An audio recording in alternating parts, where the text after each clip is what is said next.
এরে দুনিয়ার মুসলমান, আল্লাহর নবী কিতাবের মধ্যে আসছে হযরত আবু বকরের পিঠের উপরে আস্তে করে এইরকম মুস্কি হাসি দিয়া বলে, আবু বকর যাও সাহাবীদের মাঝে যাও, সাহাবীদের মাঝে যাও, তোমার দিনী ভাই সালমানের জন্য কিছু মুখ এবার দিনার গুলো গোছাও, চাঁদা ওঠাও, চাঁদা ওঠাও।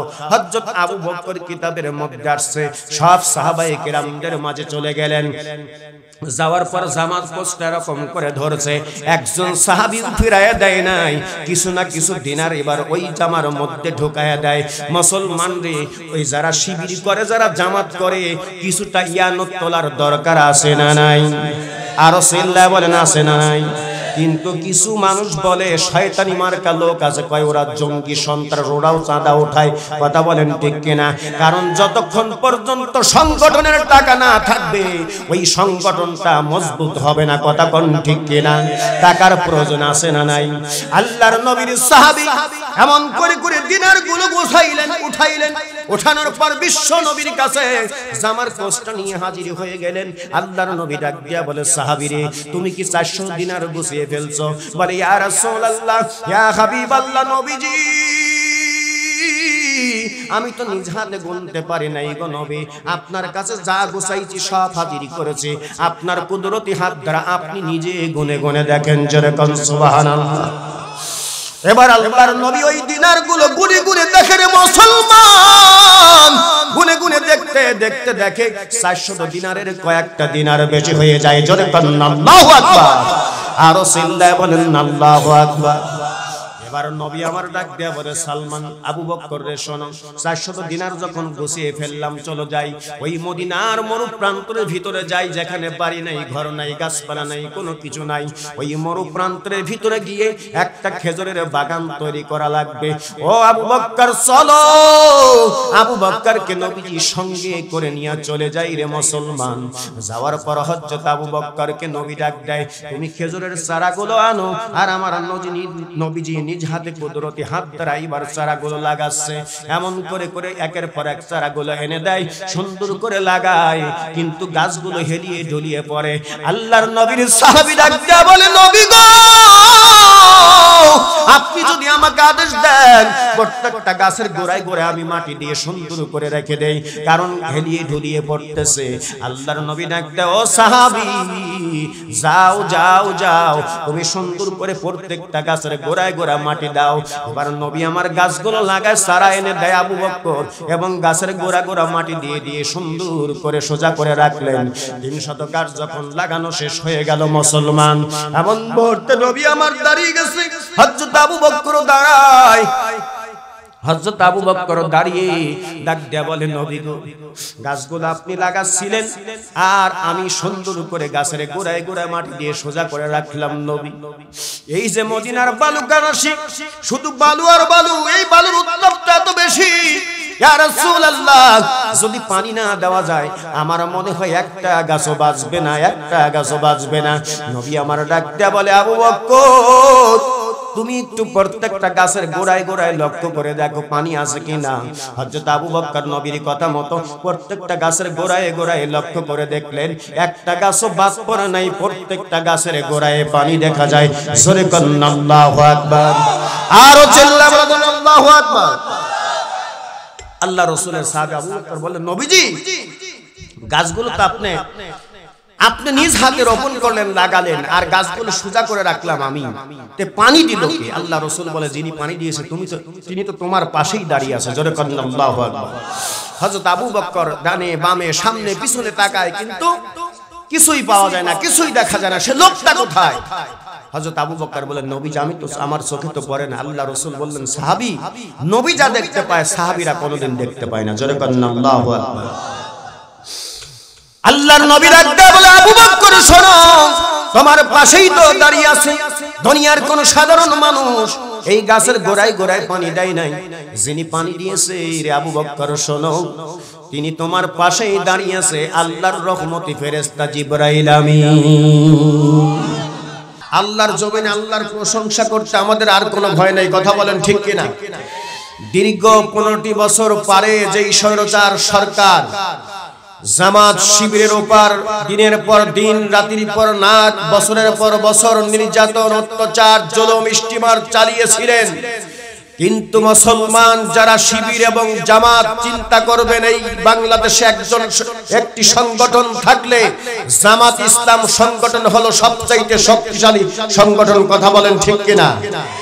ওই মানুষগুলো পিছনের পিঠ পেতে দেয় না, সামনের বুক পেতে দেয়। কথা কোন ঠিক কিনা?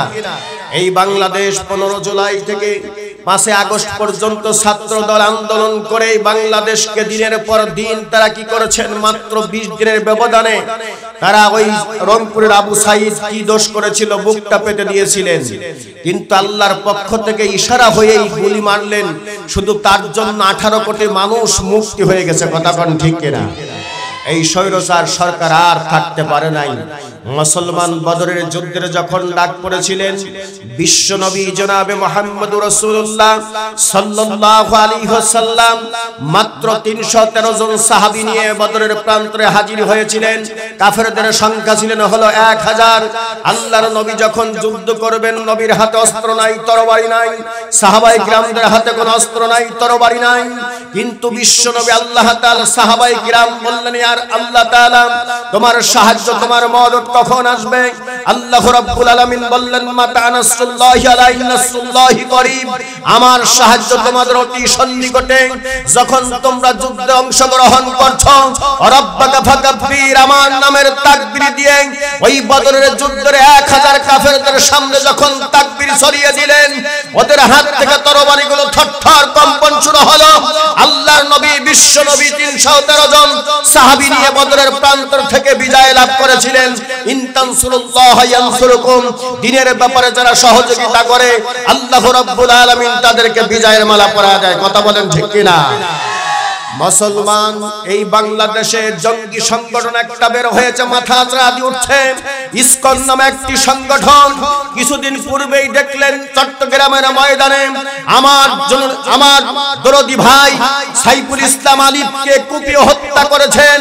আমরা অন্তর্বর্তীকালীন সরকারকে জানাতে চাই, যতক্ষণ পর্যন্ত এদের বিচার না হবে, বাংলাদেশের 18 কোটি মানুষ টেকনাফ থেকে তেতুলিয়া পর্যন্ত, রূপসা থেকে পাথরিয়া পর্যন্ত, আবার যদি প্রয়োজন হয় সেই 15 জুলাই থেকে 5 আগস্ট পর্যন্ত যেমন ছাত্রদের আন্দোলন করে কোরআন বিজয় করেছেন, আবার প্রয়োজন হলে 18 কোটি মানুষ কাপনের কাপড় মাথায় বেঁধে আবার ময়দানে নামতে বাধ্য হবে। কথা বলেন ঠিক কিনা? মুসলমান আমরা কারা কারা চাই? দুহাত টান করে আল্লাহর দেখা দেন। লিল্লাহি তাকবীর।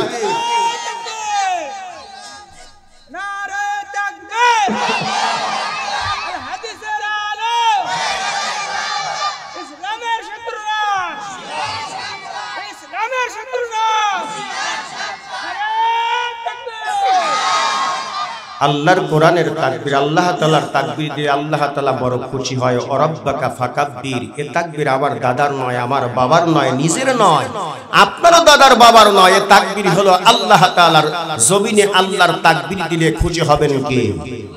আরো চিল্লা বলেন, খুশি হবেন কে? আজ থেকে 15-20 বছর পূর্বে ইতিহাস একটি পেপার দেখছিলাম যে তাকবীরের কত পাওয়ার। অন্য রাষ্ট্রে একজন হিন্দু মহিলা ডেলিভারি হবে, কিন্তু বাড়িতে ডেলিভারি হয় না। শেষ পর্যন্ত ঠেলা গাড়িতে মা বাবা নিয়ে যাচ্ছিলেন। মুসলমানদের কিছু সন্তানরা তখন অনেক সময় দেখবেন বাংলাদেশও মিছিল হয় না, তাকবীর শুরু করে দেয়। মুসলমানের সন্তানরা তাকবীর দিচ্ছিলেন। এই তাকবীরের ধ্বনি শুনে আর ওই হিন্দু মহিলার হাসপাতালে যাওয়া লাগে নাই, রাস্তার মধ্যে এবার ডেলিভারি হয়ে গেছে। জোরে বলেন আল্লাহু আকবার। তাকবীর এত পাওয়ার যে আল্লাহর নামের তাকবীর দিলে শয়তান কি এখানে থাকতে পারে? 40 কিলোমিটার ফাঁকে চলে যাবে, আপনাদের কসসা দিবে না। কথা বলেন ঠিক কিনা?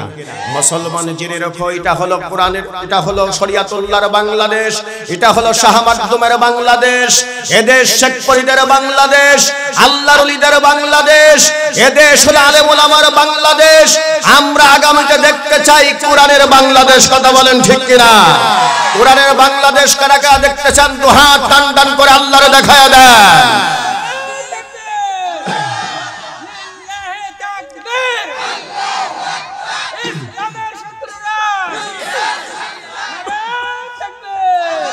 সম্মানিত সুধী সমাজ, তাহলে কোরআনই বাংলাদেশ যদি আমরা দেখতে চাই, বিসমিল্লাহ যদি সংসদে পাশ হয়ে যায়, তাহলে এই দেশে চুরি, ডাকাত, রাহাজানি, দুর্নীতি, কদাচার থাকতে পারে? থাকবে না। তাহলে সংসদ থেকে বিসমিল্লাহর আইন চালু হতে হবে, কথা বলেন ঠিক কিনা? আর বিসমিল্লাহর আইন যদি সংসদ ভবন থেকে চালু করতে চাই, তাহলে ডাক্তার শফিকুর রহমানের মতো লোকের দরকার আছে না? আরো চিল্লা বলেন, আছে না নাই? এক খালাম্মা ছিলেন, লাউটা নিয়ে পালিয়ে গেলেন রাতারাতি, কথা বলেন ঠিক কিনা? আর একজন একটা কদু আছে, কদুকে যদি সতর্ক আমরা না করি, তাহলে ওই ডাক্তার শফিকুর রহমান পার্লামেন্টে যেতে পারবে না, কথা বলেন ঠিক কিনা? মুসলমান, আল্লাহ রাব্বুল আলামিন বলছেন, ওয়াতাসিবু বিহাবলিল্লাহি জামিয়া ওয়া লা তাফাররাকু, ঐক্যবদ্ধ হয়ে আল্লাহর কোরআনের রজ্জুকে আঁকড়ে ধরো, তবেই তোমরা ইসলামের বিজয় পতাকা সুশীতল ছায়ার নিচে হাজির হতে পারবা, কথা বলেন ঠিক কিনা? আমরা ঐক্যবদ্ধ হয়ে আল্লাহর কোরআন যদি বুকে নিয়ে, যেমন কোরআনের পাখির ওপার যেই মানুষটা আমরা কোরআন বলতে পারতাম না, যে মানুষটা সুদীর্ঘ 50টা বছর আল্লাহর জমিনে দিনকে প্রতিষ্ঠিত করার লক্ষ্যে শুধু বিনা স্বার্থে কোরআনের দাওয়াত দিয়েছিলেন, আর এখন হুজুর আনতে গেলে লক্ষ টাকা না দিলে চাকা ঘোরে না গাড়ির, কথা কোন ঠিক কিনা? কিন্তু তিনার দোষ ছিল কি, যখন কোরআনের কথা বলতেন, হিন্দু, বৌদ্ধ, খ্রিস্টানগুলো এসে ইসলামের সুশীতল ছায়ার নিচে হাজির হয়ে যেত। সে মানুষটারে এই স্বৈরাচার সরকার খনি হাসিনা শর্ত দিয়েছিলেন 2008 সাল বা 11 সালের মধ্যেই শর্ত কিছু দিয়েছিলেন যে যদি শর্তগুলো তুমি মেনে নাও, তাহলে তোমাকে কারাগারে বন্দী করা হবে না। কিন্তু তিনি বলেছিলেন, আমি কোরআন নিয়ে বাঁচতে চাই এবং কোরআন নিয়ে মরতে চাই, তোমার শর্তের কাছে আমি পরোয়ার নয়, এক আল্লাহর কাছে আমি পরোয়ার, কথা বলেন ঠিক কিনা? সুদীর্ঘ 13টি বছর তিনি কারাগারে বন্দী করে একের দিনের পর দিন অত্যাচার, নির্যাতন, গোসলের পানি নাই, অজুর পানি নাই, খাবার নাই ঠিক মতো, তাকে নির্যাতন করে এমনকি তাকে এবার বিনা কারণে হাসপাতালে ভর্তি করে নিজের ডাক্তার দিয়ে ইনজেকশনের ভিতরে বিষ প্রয়োগ করে কোরআনের পাখিকে দুনিয়া থেকে বিদায় করে দিয়েছে, কথা কোন ঠিক কিনা? মুসলমান, এখন কয়জন মানুষের, কয়জন আলমের কথা শুনে আপনি মুসলমান হচ্ছেন? আপনার যেই মানুষটার কথা শুনলে আপনার লোম পর্যন্ত শিউরে যেত, যেই মানুষটার কথা শুনলে আপনার চোখের পানি পর্যন্ত পড়ে যেত, আপনি থাকতে পারবেন না, এমন কথাগুলো বলতো, মানুষ অটোমেটিক হৃদয়টা বিগলিত হয়ে যেত, গলে যেত, কথা কোন ঠিক কিনা? মুসলমান ভাইরা, সেই মানুষটা কি দোষ করলো? কিন্তু স্বৈরাচার সরকার সহ্য করতে পারলো না। দিনের পর দিন তার উপর অত্যাচার, নির্যাতন, স্টিমার চালিয়ে দিয়েছিলেন। কারণ আল্লাহর নবী বলছেন, আল উলামা ওয়ারাসাতুল আম্বিয়া, পৃথিবীর জমিন থেকে আমি যখন বিদায় হয়ে যাই, তবে এই পৃথিবীর জমিনে আমার ওয়ারিস যারা হবে তারা হলো আলেম। তবে আমার চোখে এবং মনে প্রাণে বিশ্বাস হয় তিনি শুধু আলেম এবং আল্লাহ তাআলা তাকে ওলি বানিয়েছিলেন, কথা কোন ঠিক কিনা? নবীদের উপর আসতেন হলো ওহী, আর আলেমদের উপর যারা আলেম, যারা আল্লাহর ওলি, তাদের উপর আসে হলো ইলহাম। দেখেন দুইটা কথা এই পৃথিবীর জমিনে যেই মানুষটা বলে গেলেন, কি জন্য আপনি আল্লাহর ওলি বিশ্বাস করবেন না? দুইটা কথা বলে গিয়েছিলেন যে দেশের 12 কোটি মানুষ একদিন যখন গাছের গোড়াটা নাড়া দিবে, তোমার কোন জায়গায় ঠাঁই হবে না, মামুর বাড়ি দিল্লি যা পড়বা, কথা কোন ঠিক কিনা? মুসলমানদের কষ্ট লাগে তার কথা, কিন্তু বাস্তবায়ন হয়েছে, কোথাও জায়গা হয় নাই, কথা কোন ঠিক কিনা? তিনি আরেকটি কথা বলেছিলেন, এই দিন নয়, দিন একদিন আসবে, যেই দিন নিয়ে যাবে এই দিনে সেই দিনের কাছে তোমরা এমন হবে ইন্দুরের গর্ত পর্যন্ত পালানোর সুযোগ পাবে না, কথা বলছিল কিনা? মুসলমান দেখেন, সেই মানুষটার কথা বাস্তবায়ন হয়েছে, শুধু আজকে নয়, কিয়ামত পর্যন্ত মনে থাকবে। ওই আইন মন্ত্রী আনিসুল হক আর সালমান এফ রহমান দেখেন পালানোর সুযোগ পেল না, কথা কোন ঠিক কিনা? হাজার হাজার কোটি টাকা বাংলাদেশের আত্মসাৎ করেছো, তোমার মত আনিসুল হক এবং সালমান এফ রহমান, তুমি কত সুন্দর বাড়ি করেছো, কত সুন্দর গাড়ির মালিক, তুমি সুইচ মারলেই লিফটে উঠে 10 তলা উঠে যেতে পারো। আজকে তোমরা কোথায়? আজকে তোমরা কোথায়? কথা কোন ঠিক কিনা? মুসলমানদের কষ্ট লাগে, দুঃখ লাগে। আল্লাহ রাব্বুল আলামিন যেমন ফিরাউনকে সহ্য করেন নাই, নমরুদকে সহ্য করেন নাই, আবু জেহেলকে সহ্য করতে পারে নাই, যারা সীমা লঙ্ঘন অতিক্রম করে ফেলে আল্লাহ ডাক দিয়া বলে হয়তো আমার দুনিয়ার গোলামেরা সহ্য করবে, বরদাশত করবে। পিঠ পর্যন্ত দেওয়ালে লেগে গেল, মুসলমান সহ্য করেছিল, কিন্তু আল্লাহ ডাক দিয়া বলে দুনিয়ার মানুষ শোনো, বেশি দেরি নয়, বেশি দেরি নয়, হয়তো তিনি পদত্যাগ করলে বাংলাদেশেই থাকতো। এই জন্য পদত্যাগটা আমি আল্লাহ বড় পছন্দ করি নাই, আমি পছন্দ করি নাই তাকে বাংলাদেশ থেকে একবার ওই ফিরাউন নমরুদ আবু জেহেলের মতো উৎখাত করে দিয়েছে। কথা কোন ঠিক কিনা? মুসলমান এই কোরআনের জন্য আলেম ওলামা যেমন কষ্ট করলো, নবীজি তেমনি কষ্ট করেছেন, নবীজির সাহাবীরা পর্যন্ত কষ্ট করেছেন। নবীর একজন সাহাবী, দেখেন আপনারা অনেক মানুষ আছেন বলে থাকেন যে আলেম ওলামা যদি আপনার অপরাধ না করে তাহলে কি জেলখানা কারাগারে বন্দী হয়, এরকম লোক আছে না নাই? এ কথা কিন্তু বলেছিল, কথা কোন ঠিক কিনা? এখনো ইমানের দুর্বলতা কিছু মানুষের আছে, বলে শোনেন ওই সরকারি ভালো ছিল কারণ জিনিসের দাম বেশি, আছে না না? বোঝা গেল মুসলমান তোমার ভিতরে ভেজাল, ইমান কমতি, তোমার ইমানটা মজবুত আকারে ধারণ করতে পারো না, এই জন্য এই কথাটা বড়। কারণ হলো পুরানি রাষ্ট্র যখন হয়ে যাবে, তোমার যদি অভাবও থাকে তবে তোমার ভিতরে শান্তি থাকবে, তোমার মেয়েটা এবার ঘোরাঘুরি করবে শান্তি পাবে। কথা কোন ঠিক কিনা? তোমার ছেলেটা ইফটিজিং করতে পারবে না, তোমার ছেলেটা ইয়াবা খেতে পারবে না, এবার মদ জুয়া এই সবগুলো বন্ধ হয়ে যাবে। মুসলমানদের যেই সরকার সরকার এই জামাত ইসলামকে নিষিদ্ধ করতে চেয়েছিল, কিন্তু আল্লাহ ডাক দিয়া বলে তোর নিষিদ্ধ করা লাগবে না, আমি আল্লাহ তোকে একবারে ডিলিট করে দিলাম, বাংলাদেশে যতই শর্ট করে ঢুকতে চাস তোর জন্য আয়নাঘর রেডি করে রেখেছে। কথা বলেন ঠিক কিনা? যতই শর্ট করে ঢুকবা তোকে ফট করে আয়নাঘরের ভিতর দেওয়া হবে। কথা বলেন ঠিক কিনা মুসলমান? নবীজির একজন সাহাবী, তিনি দিনের পর দিন যে রাসূলের উপর যেমন নির্যাতন চালিয়েছিলেন এবং স্বৈরাচার সরকার যেমন আলেম ওলামার উপর নির্যাতন সবচাইতে বেশি চালাইছেন। কথা কোন ঠিক কিনা? এত নির্যাতন, যদি একটা সন্তান শিবির করতো ঘরে থাকতে পারতো না, মা বাবাকে ছেড়ে নিজের স্ত্রীকে ছেড়ে দৌড়াতো, এবার মাঠে ঘাটে পালিয়ে থাকতো। কথা কোন ঠিক কিনা? রাতের পর রাত তাদের উপর হামলা করতো, যারা জামাত করতো তাদের উপর হামলা করা হতো। কি দোষ ছিল?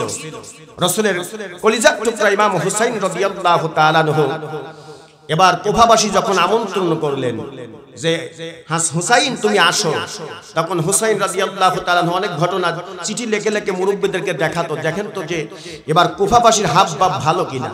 তোনারা বলতো না ভালো না, তুমি একটু ওয়েট করো, অপেক্ষা করো। তারপরেও তার আমন্ত্রিত মুসলিম বিন আকিলকে পাঠাইয়া দেওয়ার পর তিনি আবার চিঠি লিখে পাঠালেন, তিনি ৭২ জন কাফেলা নিয়ে রওনা হয়েছে। রাস্তার মাঝে একটি তাঁবু খাটালেন, তার ভিতরে তার স্ত্রীও ছিলেন এবং ছোট্ট মাসুম বাচ্চা, দুধের বাচ্চা, কলিজার টুকরা আসগর। এবার একদিন, 2 দিন, 3 দিন কাফেলা থেকে সব ফুরিয়ে গেল, খাবার নাই, পানি নাই, কোনো কিছু নাই। সন্তান যখন মায়ের স্তনে দুধ পান করতে যায়, এমনি সময় কাটা কাটা বীর্য হয়, শুধু চিৎকার ছাড়া আর কিছুই না। আলী আসগরের মা ডাক দিয়া বললেন, প্রাণের স্বামী, ওই কুফাবাসীর সঙ্গে, জিদ বাহিনীর সঙ্গে আপনার যুদ্ধ থাকতে পারে, আপনার অপরাধ থাকতে পারে, কিন্তু ওই আপনার কলিজার টুকরা সন্তান আলী আসগরের সঙ্গে তো ওই কুফাবাসীর জিদ বাহিনীর কোনো যুদ্ধ নাই, বিরোধ নাই। সন্তানটা শুধুমাত্র একটু পানির অভাবে মারা যাবে, যাও যাও তাড়াতাড়ি করে যাও। সন্তান কারে ওই ইয়াজিদ বাহিনীর কাছ থেকে একটু পানি চেয়ে সন্তানটাকে পান করায় গলাটা ভিজায় আনো। আলী আসগরের মা যখন এই কথা বললেন, হুসাইন রাদিয়াল্লাহু তাআলা আর থাকতে পারলেন না। হুসাইন রাদিয়াল্লাহু তাআলা কলিজার টুকরা আলী আসগরকে কোলের মধ্যে জড়িয়ে ধরে নিয়ে যাচ্ছিলেন। ফোরাত নদীর তীরে যখন চলে যায় মুসলমান, ইয়াজিদ বাহিনীর ডাক দেয়া বলল, ইয়াজিদ বাহিনীরা, আমার সঙ্গে তোমাদের যুদ্ধ থাকতে পারে, আমার সঙ্গে তোমাদের বিরোধ থাকতে পারে, কিন্তু আমার কলিজা, আমার কোলে যেই আওলাদটা দেখতেছো সাধারণ একজন আওলাদ নয়, তিনি হলেন বিশ্ব নবীর আওলাদ। এই মানুষটাকে একটু পানি দাও, পানির অভাবে তিনি মারা যাবে, একটু পানি দাও, একটু পানি দাও। চাইলেন মাত্র পানি, তার অপরাধটাই হলো পানি চাওয়া। কিন্তু এজিদ বাহিনীর ভিতর থেকে কে যেন তিনি নিক্ষেপ করলো ইমাম আলী আসগরের এবার বুকের ভিতর দিয়া তীরটা বিদ্ধ হয়ে পুরো বের হয়ে গেল। এবার ইমাম হুসাইন রাদিয়াল্লাহু তাআলা আনহুর কোলে রক্তের ফিকির ছুটছে। দুনিয়া থেকে কবুতরের গলা কেটে দিলে যেমন লাফিয়ে পড়ে রে, এই রকম সন্তান পৃথিবীর জমিন থেকে বিদায় হয়ে চলে গেল মুসলমান। হুসাইন রাদিয়াল্লাহু তাআলা আনহু সন্তানকে কোলে জড়িয়ে ধরে কাফেলার দিকে রওনা হয়ে গেল। কাফেলার দিকে এসে ডাক দেয়া বলে, আলী আসগরের মা, তুমি একটু কাফেলা থেকে বেরিয়ে এসো। তোমার সন্তান আর কোনোদিন পানি যাবে না, তোমার সন্তান আর কোনোদিন খাবার চাইবে না, কোনোদিন টাকা চাইয়া তোমার বিরক্তি করবে না। আলী আসগরের মা, তুমি বেরিয়ে আসো, তাড়াতাড়ি করে বেরিয়ে আসো। তোমার সন্তান আর জীবনে তোমাকে মা বলে বলে বলে ডাকতে পারবে না, বিরক্তি করবে না। দেখো তোমার সন্তানটা স্তব্ধ মেরে গেছে, দুনিয়া থেকে তোমার সন্তান বিদায় হয়ে গেছে। এর দুনিয়ার মুসলমান, আলী আসগরের মা বেরিয়ে চলে আসলেন। আসার পর আলী আসগরের দিকে তাকাইয়া দেখলেন আর সন্তান নাই রে, সন্তান দুনিয়া থেকে বিদায় হয়ে চলে গেছে। আল্লাহর কাছে ডাক দেয়া বলে, আল্লাহ, তোমার নাম রহমান, তোমার নাম রহিম রে মালিক, তুমি আমার সন্তানটারে বড় কবুল করেছো, বড় কবুল করেছো। আমি আমার সন্তানটার দুনিয়া থেকে বিদায় হয়েছে, আমি তার মা হয়ে আমার কোনো আপত্তি নাই। জোরে কন্না সুবহানাল্লাহ। আমার একটা কলিজার টুকরা সন্তান নয়, যদি এরকম হাজারো কলিজার টুকরা সন্তান হইতো, আমি আলী আসগরের মা বলে দিলাম, সবগুলো ইসলামের জন্য আমার সন্তানকে উৎসর্গ করে দিতাম। জোরে কন্না আল্লাহু আকবার। এ দুনিয়ার মুসলমান, আলী আসগরের কি দোষ ছিল, ইমাম হুসাইনের কি দোষ ছিল? শুধুমাত্র একটু পানি, এটাই চাওয়াটাই ছিল অপরাধ। কথা কোন ঠিক কিনা? এ স্বৈরাচার সরকার দীর্ঘ 16টি বছর এই রাজত্ব পেয়েছিল। জামাত ইসলাম বাবাই করে সন্তান এত বড় শিক্ষিত, কিন্তু চাকরি দিতে গেলেই, কারণ বাবা জামাত ইসলাম করে, এটাই হলো তার দোষ। ওই সন্তানদের চাকরি হতো না। কথা কোন ঠিক কিনা? আরো জোরে বলেন ঠিক কিনা? মুসলমান নবীজির সাহাবীরা নবীজি পর্যন্ত এত কষ্ট করেছেন। আল্লাহর নবী এবার যখন ফজরের আজান হয়ে যায়, এমন মুহূর্তে সাহাবায়ে কেরাম বলতেছে, হাইয়া আলাস সালাহ, হাইয়া আলাস জিহাদ, হাইয়া আলাস জিহাদ যখন বলে দেয়, একজন মহিলার কানে এই খবরটা যখন পৌঁছায়া যায়, মহিলার সবেমাত্র কলিজার টুকরা মাসুম বাচ্চা, তিনি চিন্তা করতেছিলেন, আমার যদি একটা বড় সন্তান থাকতো। কারণ জিহাদের ডাক পড়েছে, নবী জিহাদের ডাক দেয়, জিহাদের ডাক দেয়। সকালবেলা উঠে নবীর কাছে এবার ওই সন্তানটা মাসুম বাচ্চাকে নিয়ে বড় হাজির হয়ে যায়।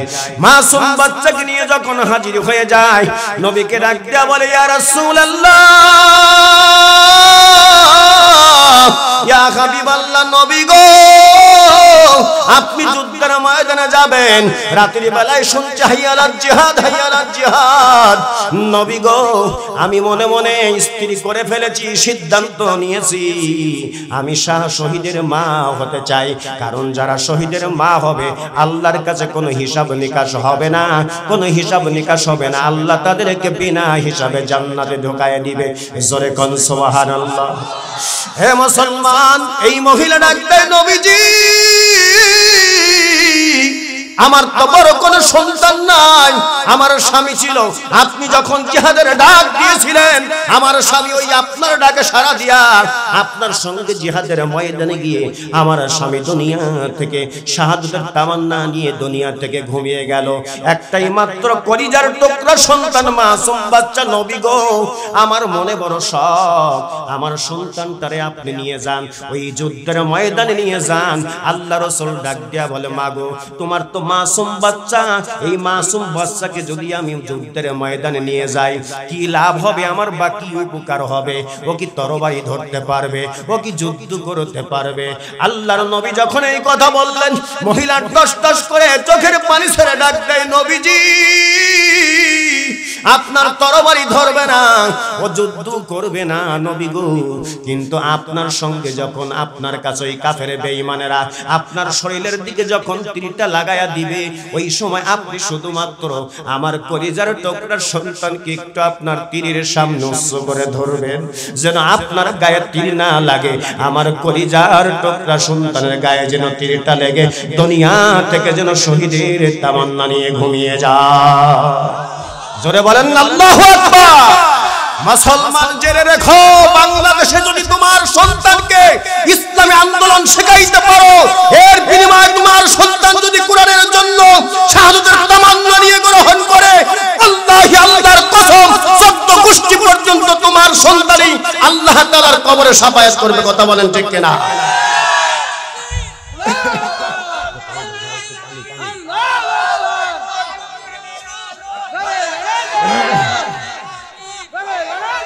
সম্মানিত সুধী সমাজ, এই জন্য সন্তানদেরকে কোরআনী মাদ্রাসায় পড়ানোর দরকার আছে না নাই?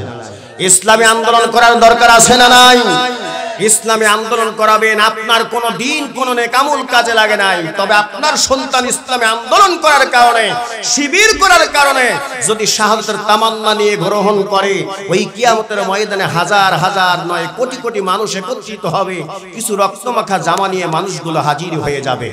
যখন হাজির হয়ে যাবে, ফেরেশতারা ডাক দেয়া বলবে, ওগো আল্লাহ, শুধু রক্তমাখা জামা আর রক্তমাখা জামা। আল্লাহ পাক বলবেন, ফেরেশতা তোমরা কি জানো পৃথিবীর জমিনে আমার দিনকে প্রতিষ্ঠিত করার লগ্নে আলা লাহুল খলক ওয়াল আমরু, আমার জমিন ওরা এক ফোঁটা রক্ত ফেলিয়ে দিয়েছিল, ওদেরকে বিনা হিসাবে, ওদেরকে বিনা গোসলে কবর দেওয়া হয়েছে, এবং রক্ত মাখা জামা নিয়ে যারা আজকে হাসরের মাঠে হাজির হয়েছে, হাজির হয়ে গেছে, সকলকে বিনা হিসাবে তাদেরকে জান্নাত দিয়ে দিলাম। জোরে কোন সুবহানাল্লাহ। আর শহীদ যারা হবে তারা একা একা জান্নাতে যাবে না, বাবা মা 14 গোষ্ঠী পর্যন্ত শুধু খালি ডাকবে যে আমার বাবা মা ছাড়া জান্নাতে যেতে পারবো না। কথা বলেন ঠিক কিনা? মুসলমান, তাহলে আসুন সেই কোরআনের দল করার দরকার আছে না নাই? রাসূলুল্লাহ বলছেন দল হলো দুইটা, একটা হলো হিজবুল্লাহ আর একটা হলো হিজবুশ শয়তান। আল্লাহ তাআলা বলছেন আল্লাযীনা আমানু ইউকাতিলুনা ফি সাবিলিল্লাহ, যারা হবে ঈমানদার তারা আল্লাহর পথে সংগ্রাম করবে, আর যারা হবে আল্লাযীনা কাফারু ইউকাতিলুনা ফি সাবিলিত তাগুত, যারা হবে কাফের তাগুত তারা তাগুতের পথে সংগ্রাম করবে। তাহলে আমাদের দল হবে হলো আল্লাহর দল হিজবুল্লাহ। কথা কোন ঠিক কিনা? হিজবুল্লাহর দলে যারা চলবে তাদের দলটা হবে হলো ডান পথে। আর দুইজন কিরামান কাতিবিন আমাদের সৃষ্টির পূর্ব থেকেই আমরা যেমন দেখেন সিসি ক্যামেরা লাগায় রাখি অফিস আদালতে, যাতে কোনো সমস্যার সম্মুখীন না হওয়া লাগতে পারে, কিছু ঝামেলা হলেই ধরা পড়বে। আল্লাহ তাআলা দুইজন ফেরেশতা আমাদেরকে সিসি ক্যামেরা হিসাবে লাগায় রাখছেন। ডান কাদের ফেরেশতা আপনার নেক আমল দেখবেন, আর বাম কাদের ফেরেশতা আপনার বদি দেখবেন। কথা কোন ঠিক কিনা? আপনি কোন সময় কোন আমল করতেছেন এটা দুনিয়া কেউ না জানলে জানেন কে? আল্লাহ ঠিকই লিখতেছেন। কথা বলেন ঠিক কিনা? সুবহানাল্লাহ ওয়াল হামদুলিল্লাহ।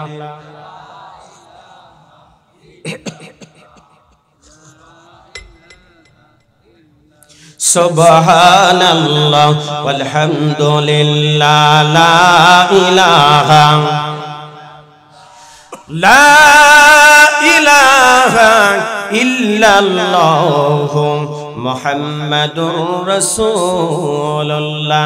মুসলমান, আপনি চিন্তা করেছেন হয়তো আজ থেকেই মনে হয় ইসলামী আন্দোলন করা না, এটা ওই ১৫০০ পূর্ব থেকেই আল্লাহ রাসূল দিনের পর দিন কষ্ট করেছেন। কথা কোন ঠিক কিনা? বিশ্ব নবীর সাহাবীরা পর্যন্ত দিনের পর দিন কষ্ট করেছেন। আল্লাহর নবীর একজন সাহাবী ছিলেন, বয়োজ্যেষ্ঠ সাহাবী, তার নাম হলো হযরত সালমান ফারসি রাদিয়াল্লাহু তাআলা আনহু। নামটা কি? বয়োজ্যেষ্ঠ সাহাবী ছিলেন। এই সাহাবী কেমন ভাবে দিন ইসলাম প্রচার করতেন। দিন ইসলাম যখন প্রচার করতে যায়, এবার ওই কাট্টা কাফের বেঈমানেরা সহ্য করতে পারে না। সালমানের মনিব আল্লাহর নবীর সাহাবী নবীজির কাছে গিয়ে কালেমা গ্রহণ করে। এবার তার মনিবের ঘরে রাতের বেলা সুন্দর করে করে এবার কোরআন তেলাওয়াত করতেছে। রাত গভীর হয়ে গেছে, এমন মুহূর্তে রাত যখন গভীর হয়ে যায় রে মুসলমান, ওই সময় সালমানের মনিবের কানে গুনগুন গুনগুন যেন তেলাওয়াত শুনতেছে। সালমানের মনিব সকালবেলা উঠে ডাক দেয়া বলে, সালমান রে, তুমি রাত্রি বেলা গুনগুন গুনগুন করে কি তেলাওয়াত করতেছিলে? ওই সময় ডাক দেয়া বলে, ও আমার মনিব, আমি গুনগুন করে তেলাওয়াত করতেছিলাম। আপনি কি জানেন আব্দুল্লাহর বেটা মুহাম্মদ যে একজন সত্য রাসূল?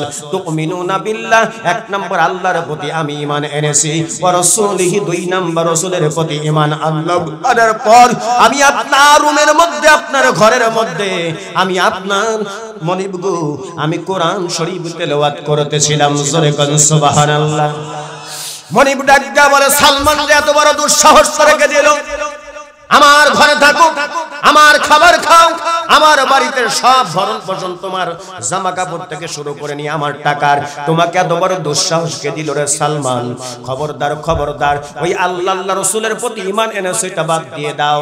সঙ্গে সঙ্গে সালমান ডাক দিয়া বললেন, ওগো মনিব, তুমি শোনো, আল্লাহ রাব্বুল আলামিন বলছেন, ইন্নামাল মুমিনুনাল্লাযীনা আমানু বিল্লাহি ওয়া রাসূলিহি সুম্মা লাম ইয়ারতাবু ওয়া জাহাদু বিআমওয়ালিহিম ফি সাবিলিল্লাহ।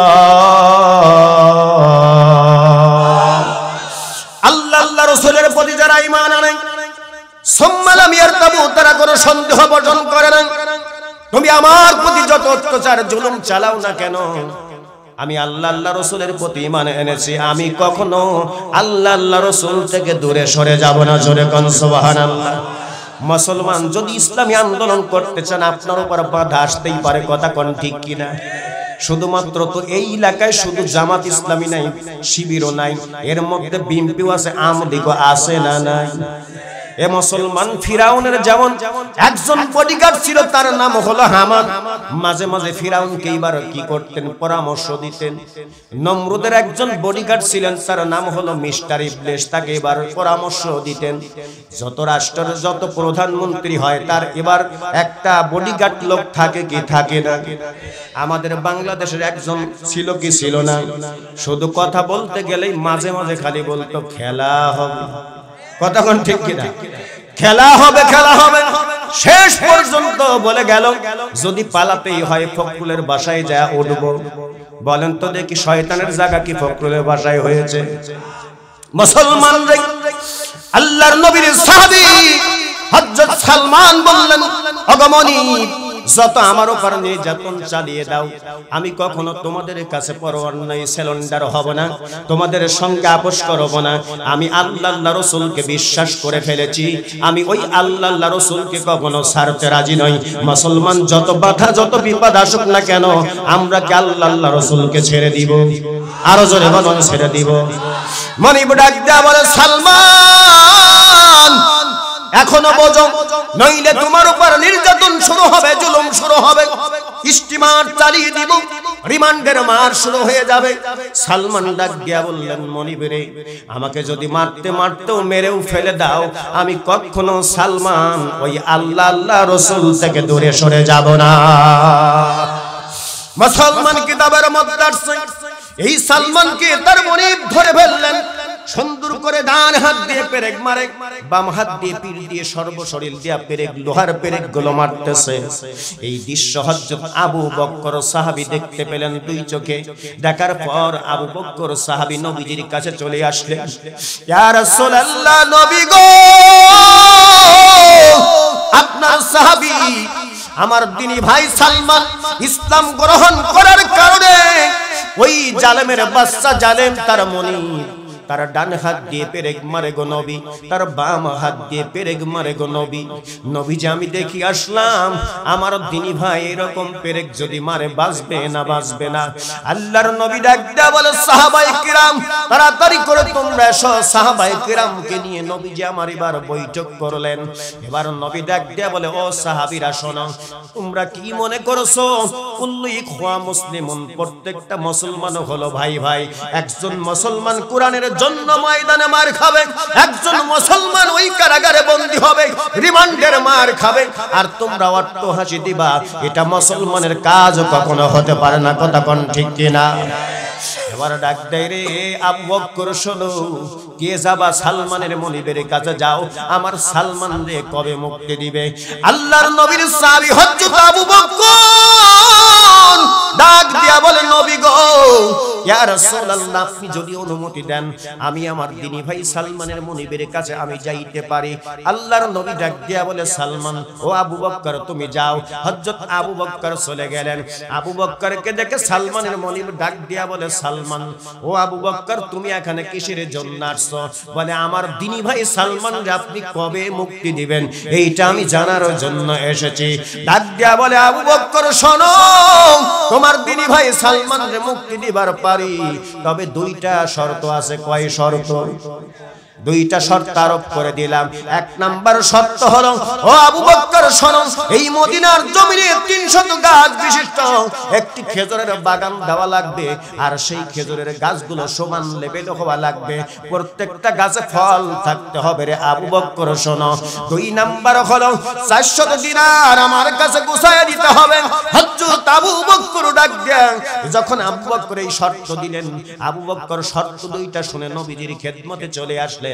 আল্লাহর নবীর কাছে আসার পর আল্লাহর নবী আবু বকরকে জিগায় ও আবু বকর সাহাবী তুমি বলো তোমার দিনী ভাই সালমানের মনিব তোমাকে কি বলছে?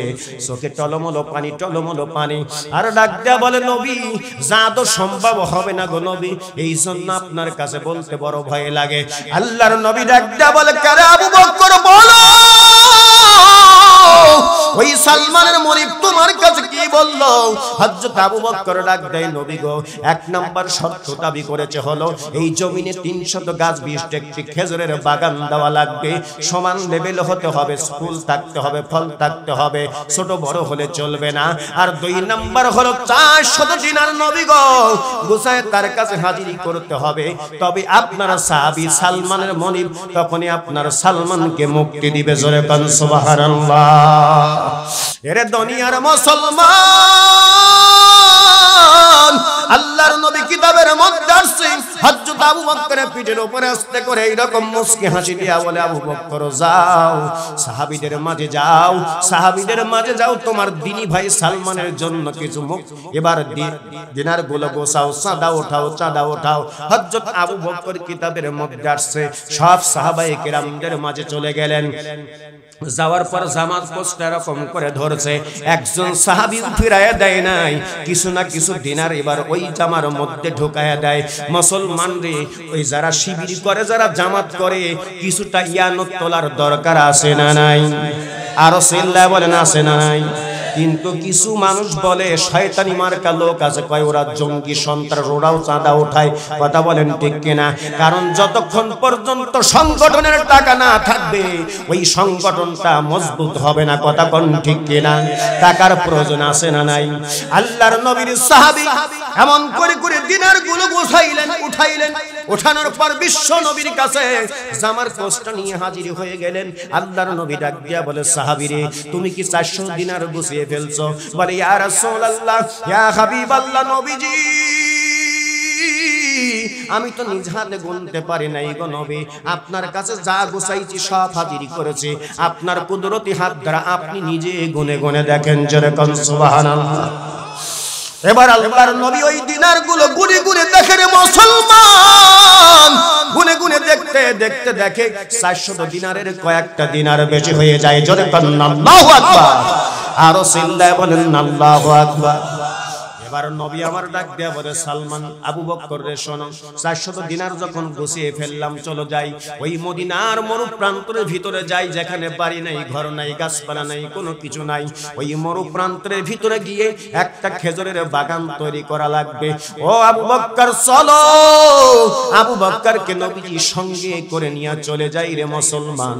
যাওয়ার পর হযরত আবু বকরকে নবী ডাক দেয় তুমি খেজুরের চারাগুলো আনো, আর আমার নবীজি নিজ হাতে কুদরতি হাত দ্বারা এবার চারাগুলো লাগাচ্ছে। এমন করে করে একের পর এক চারাগুলো এনে দেয়, সুন্দর করে লাগায়, কিন্তু গাছগুলো হেলিয়ে ঢুলিয়ে পড়ে। আল্লাহর নবীর সাহাবী ডাক দিয়া বলে নবী গো আপনি যদি আমাকে আদেশ দেন প্রত্যেকটা গাছের গোড়ায় গোড়ায় আমি মাটি দিয়ে সুন্দর করে রেখে দেই, কারণ হেলিয়ে ঢুলিয়ে পড়তেছে। আল্লাহর নবী ডাকতে, ও সাহাবী যাও যাও যাও, তুমি সুন্দর করে প্রত্যেকটা গাছের গোড়ায় গোড়ায় মাটি দাও। এবার নবী আমার গাছগুলো লাগায় সারা এনে দেয় আবু বকর, এবং গাছের গোড়া গোড়া মাটি দিয়ে দিয়ে সুন্দর করে সোজা করে রাখলেন। 300 গাছ যখন লাগানো শেষ হয়ে গেল মুসলমান, এমন মুহূর্তে নবী আমার দাঁড়িয়ে গেছে। হযরত আবু বকর দাঁড়ায়, হযরত আবু বকর দাঁড়িয়ে ডাক দেয়া বলে, নবী গো, গাছগুলো আপনি লাগাচ্ছিলেন আর আমি সুন্দর করে গাছের গোড়ায় গোড়ায় মাটি দিয়ে সোজা করে রাখলাম। নবী, এই যে মদিনার বালু কানাসি, শুধু বালু আর বালু, এই বালুর উত্তাপটা এত বেশি, ইয়া রাসূলুল্লাহ, যদি পানি না দেওয়া যায় আমার মনে হয় একটা গাছও বাঁচবে না, একটা গাছও বাঁচবে না। নবী আমার ডাক দেয়া বলে, আবু বকর, তুমি একটু প্রত্যেকটা গাছের গোড়ায় গোড়ায় লক্ষ্য করে দেখো পানি আছে কিনা। হযরত আবু বকর নবীর কথা মতো প্রত্যেকটা গাছের গোড়ায় গোড়ায় লক্ষ্য করে দেখলেন, একটা গাছও বাদ পড়ে নাই, প্রত্যেকটা গাছের গোড়ায় পানি দেখা যায়। জোরে বলুন আল্লাহু আকবার, আরো চিল্লা বলুন আল্লাহু আকবার। আল্লাহ রাসূলের সাহাবী আবু বকর বললেন, নবীজি, গাছগুলো তো আপনি নিজ হাতে রোপণ করলেন, লাগালেন, আর গাছগুলো সোজা করে রাখলাম আমি, তে পানি দিল কে? আল্লাহ রাসূল বলে, যিনি পানি দিয়েছে তিনি তো তোমার পাশেই দাঁড়িয়ে আছে। জোরে বলুন আল্লাহু আকবার। হযরত আবু বকর ডানে বামে সামনে পিছনে তাকায়, কিন্তু কিছুই পাওয়া যায় না, কিছুই দেখা যায় না, সে লোকটা কোথায়? হযরত আবু বকর বলেন, নবীজি, আমি তো, আমার চোখে তো পড়ে না। আল্লাহ রাসূল বললেন, সাহাবী, নবী যা দেখতে পায় সাহাবীরা কোনোদিন দেখতে পায় না। জোরে বলুন আল্লাহু আকবার। আল্লাহর নবী ডাকতে বলে, আবু বকর শোনো, তোমার পাশেই তো দাঁড়িয়ে আছে দুনিয়ার কোন সাধারণ মানুষ, এই গাছের গোড়ায় গোড়ায় পানি দেয় নাই, যিনি পানি দিয়েছে রে আবু বকর শোনো, তিনি তোমার পাশেই দাঁড়িয়ে আছে আল্লাহর রহমতি ফেরেশতা জিবরাইল আমিন। সঙ্গে সঙ্গে নবীজি দুইখানা, জিবরাইলও দাঁড়িয়ে আছে, হযরত আবু বকর দাঁড়িয়ে আছে, দুইখানা হাত তুলে আল্লাহর কাছে দোয়া করলেন, আয় আল্লাহ তাআলা, এই বাগানটা তুমি 1 মাসের ভিতরে পরিপূর্ণ ফুলে ফুলে সুরভিত করে দাও। এমন মুহূর্তে হযরত আবু বকর ডাক দেয়া কয়, নবী গো, যদি 1 বছরের ভিতরে বাগানটা পরিপূর্ণ 1 মাসের মধ্যে পরিপূর্ণ হয়, আমার দিনী ভাই যেমন রিমান্ডের মার খাচ্ছে, পেরেক মারতেছে ডান হাত বাম হাত দিয়া শরীর দিয়া, আমার মনে হয় 1 মাস মার খাইলে আমার ভাই বাঁচবে না, দুনিয়া থেকে বিদায় হয়ে চলে যাবে। জিবরিল আমিন ডাক দেয়া বলে, নবী গো, আপনি তো হাবিবুল্লাহ, আপনি তো হাবিবুল্লাহ, আপনি আল্লাহর কাছে যা চান আল্লাহ তাই দিয়ে দেয়। ইব্রাহিম খলিলুল্লাহ শব্দের অর্থ আল্লাহর বন্ধু, হাবিবুল্লাহ শব্দের অর্থ আল্লাহর বন্ধু। এর দুনিয়ার মুসলমান, কিন্তু দুই বন্ধুর মধ্যে পার্থক্য হলো, হাবিবুল্লাহ আল্লাহর কাছে যা চায় আল্লাহ তাই দিয়ে দেয়, আর আল্লাহ ইব্রাহিম খলিলুল্লাহকে যা আদেশ করেন, ইব্রাহিম খলিলুল্লাহ দিনে দিনে তাই পরীক্ষা দিয়েছেন। কথা বলেন ঠিক কিনা? জিবরাইল আমিন ডাক দেয়া বলে, নবীজি, আপনি যদি আল্লাহর কাছে বলেন, আল্লাহ একটা রাতের মধ্যে বাগানটা পরিপূর্ণ করে দাও, ফুলে ফলে সুশোভিত করে দাও, এবার জিবরাইলের কথা মতো এবার সুন্দর করে এবার নবীজি আমার হযরত আবু বকরকে সঙ্গে করে হাত তুলে ডাক দেয়, আল্লাহ তুমি তো আমার মালিক, তুমি তো রহমান, তুমি তো রহিম, আল্লাহ তুমি তো গফফার, তুমি তো গফফর, আল্লাহ তুমি মেহেরবানি করে আমার সালমান, আমার সাহাবীর জন্য একটা রাতের মধ্যে তুমি বাগানটা পরিপূর্ণ করে দাও। বাগান যখন পরিপূর্ণ হয়ে গেছে, সকালবেলা উঠে এবার ডাক দেয়া বলে, নবীজি, ও আবু বকর, সাহাবী তুমি যাও, তাড়াতাড়ি করে চলে যাও, সালমানের মনিবের কাছে 400 দিনার ধরিয়ে দাও, আর বলো মদিনার জমিনে যাও। ওই মদিনার জমিনে যাওয়ার পর এবার তুমি দেখো সুন্দর করে 300 গাছ বিশিষ্ট তোমার জন্য খেজুরের বাগান রেডি করা হয়েছে। হযরত আবু বকর চলে গেলেন মুসলমান। আবু বকর যাওয়ার পর যখন 2টা শর্ত আরোপ করেছিলেন, এই 2টা জিনিস দিয়ে দিলেন, এবার হযরত সালমানকে এবার মুক্তি করে দেয়। জোরে কন্না সুবহানাল্লাহ। হেরে মুসলমান দুনিয়ার আল্লাহর গোলামেরা এইরকম করে সাহাবীরা পর্যন্ত দিনের পর দিন আল্লাহর জমিনে দিন প্রতিষ্ঠা করার জন্য কষ্ট করেছিলেন। মুসলমান রে, আমি আপনি তো সেই আল্লাহর গোলাম, বিশ্ব নবীর হলো গুনাহগার উম্মত, আমাদের এর চাইতে বেশি কষ্ট করা লাগবে কি লাগবে না? কথা কোন ঠিক কিনা? এ মুসলমান যুবক ভাইরা, মুরব্বি বাবাজিরা গো, এই দুনিয়ায় বেশি দিন থাকতে আসি নাই। এই দুনিয়াটা হলো ক্ষণস্থায়ী, আসার সিরিয়াল আছে কিন্তু যাওয়ার সিরিয়াল নাই। এই দুনিয়া তোমার বাবা তোমার মা অন্ধকার কবরে চলে গেল, তোমার কাছে জীবনে কিছুই চাইবে না রে যুবক। যত বন্ধু পেয়েছো কিন্তু স্বার্থের বিনিময়ে বন্ধুত্ব ক্যান্সেল হয়ে যায়। গত রাত্রিটা আমার গলাটা এই জন্য একটু কণ্ঠটা দেবে গেছে। 3টা প্রোগ্রাম করেছি রে যুবক ভাইয়েরা, একমাত্র আমি জানতে চাই আগামীকাল চলে যাব বগুড়া, তারপরে আবার আসবো আপনাদের জামিরটা পার হয়ে নদীর ওপার, এরকম সিরিয়াল। ও বন্ধু যুবক ভাইয়েরা, খবরদার খবরদার, যেই মা বাবার সঙ্গে বেয়াদবি করবা না। যত বন্ধু পেয়েছো মায়ের মতো বন্ধু আর পৃথিবীতে কেউ নাই। আমি শাহিন আলম ছোট্ট ক্ষুদ্র জ্ঞান নিয়ে গেছি, কারণ আমি জানি আমার মায়ের দোয়াটা হলো বড় দোয়া। কথা কোন ঠিক কিনা? এ গাড়ির হরেন যখন গত রাত্রি বাজায় দিলাম, স্ত্রী ঘুমিয়ে গেছে, বাবাও ঘুমিয়ে যায়, কিন্তু মায়ের কানটা বড় সজাগ। মা ডাক দেয়া বলে, তাড়াতাড়ি করে ওঠো, শাহিন আলম এসেছে, ঘরটা এবার দরজাটা খুলে দাও, গেটটা খুলে দাও, গাড়িটা ঢোকাইতে দাও। এ যুবক ভাইয়েরা, এই জন্য আমি নিজেই প্রমাণ দেই, মায়ের মতো বন্ধু বাবার মতো বন্ধু আর পৃথিবীতে কেউ নাই। এ মুরব্বি বাবাজিরা, ওই তোমার বাবা তোমার কাছে আর জীবনে কোনোদিন একটা লুঙ্গি কিনে যাবে না, তোমার মা কোনোদিন একটা শাড়ি কিনে যাবে না, তোমার বাবা কোনদিন আর বলবে না বাজারে যাচ্ছে আব্দুল্লাহ আব্দুর রহমান এ একটা ভালো মাছ করাই করে নিয়ে যার কোনদিন যাবে না। এক মুহূর্তের মধ্যে দুনিয়ার ভিতরে 2টা আমল আল্লাহর কাছে সবচাইতে পছন্দনীয়। 1 নাম্বার আমল হলো আল্লাহর জমিনে দিন প্রতিষ্ঠিত করার জন্য যদি শরীর থেকে 1 ফোঁটা রক্ত জমিনে ফেলিয়ে দাও, এটাই আল্লাহর কাছে পছন্দনীয়। 2 নাম্বার হলো ওই বাবা অন্ধকার কবরে চলে গেছে, তোমার কাছে কিছুই চাই না, একমাত্র তোমার 2 চোখের পানি যখন তুমি ফেলিয়ে দাও, নাকের ডগারে আসতে না আসতে আল্লাহর দরবারে বড় কবুল হয়ে যায়। আল্লাহ ডাক দেয়া বলে, এরে বান্দা এরে বান্দি, তোর বাপ মার জন্য 2 চোখের পানি ছেড়ে দিয়ে কান্দিস, 1 মিনিটের মধ্যে চোখের পানি ফেলে দাও, চুপ করে তুমি কখনো বিজি দুনিয়া থেকে চলে যাবা। মুরব্বি বাবাজি, কতবার কবরের পাশ দিয়ে যাও, সেকেন্ডের মাধ্যমে বিদেশের খবর পাওয়া যায়, গোটা তামাম পৃথিবীর খবর পাওয়া যায়, কিন্তু কবরের পাশ দিয়ে যাওয়ার পর তোমার মা বাবাকে তুমি স্মরণ করো, আর কোনোদিন তোমার মা তোমার ডাকের সাড়া দিবে না। ওই মা জীবনে কোনো কিছুই চাইবে না, শুধু চায় নামাজ আদায় কর, রব্বিরহামহুমা কামা রব্বায়ানি সগীরা বলে বলে দোয়া কর। এই দোয়াটাই মায়ের জন্য বড় কাজে লাগবে, বড় কাজে লাগবে। আমি দেখতে চাই রে মুরব্বি বাবাজিরা, যুবক ভাইরা, সেই মা যার নাই বাবা যার নাই কোনদিন আর টাকা চাইবে না। আমি চাই নতুন আল্লাহর ঘর মসজিদ, কারণ আল্লাহর নবী বলছেন সাদাকাতু তারুদ্দুল বালা ওয়া তাজিদু ফিল আমর, দান সদকা করলে বালা মুসিবত দূর হয়ে যায়। এ মুসলমান যুবক ভাইরা মুরব্বি বাবাজিরা, দান সদকা করলে আয় পর্যন্ত বৃদ্ধি হয়। হঠাৎ করে আপনার সামনে এত বড় একটা বালা আছে, নবীর কথা সত্য, নবীর জবান দিয়ে যা বলেছে সত্য, আল্লাহর কথা যেমন নির্ভেজাল, নবী মুহাম্মাদের কথাও তেমনি নির্ভেজাল। নবী মুহাম্মদ যা বলেছে সত্য কথা বলেছে।